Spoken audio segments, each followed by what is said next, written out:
由大丰里办公处主办，结合立委陈廷辉、加议员陈义珍的服务处、网红爱吃会平台、加美发、生技、助听器等公司合办的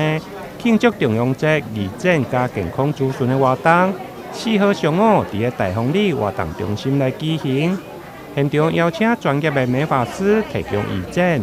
另外有健康咨询团队提供听力加智力的检测。在重阳节的前夕主要是希望让所有的长辈度过一个美丽、帅气又健康的重阳节。那特别感谢我们的爱吃灰和我们网红爱吃灰，以及我的美极客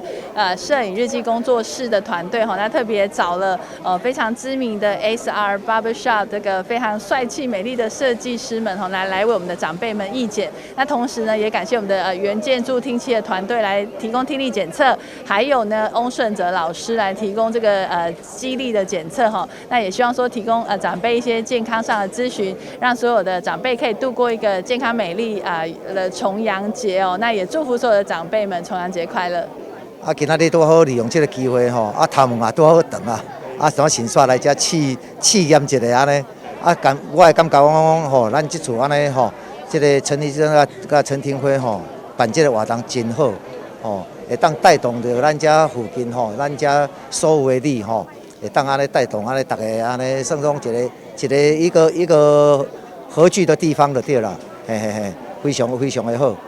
毋茫讲看会当日后会当安尼多来举办这个活动安尼袂。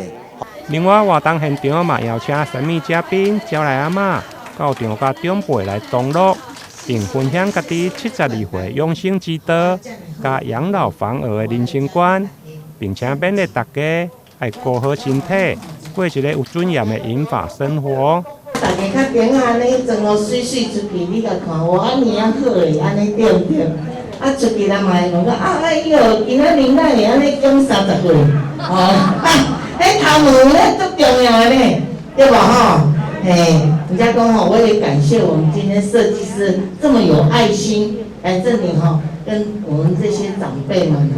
大家同乐让长辈们漂漂亮亮的出门，安尼好不好？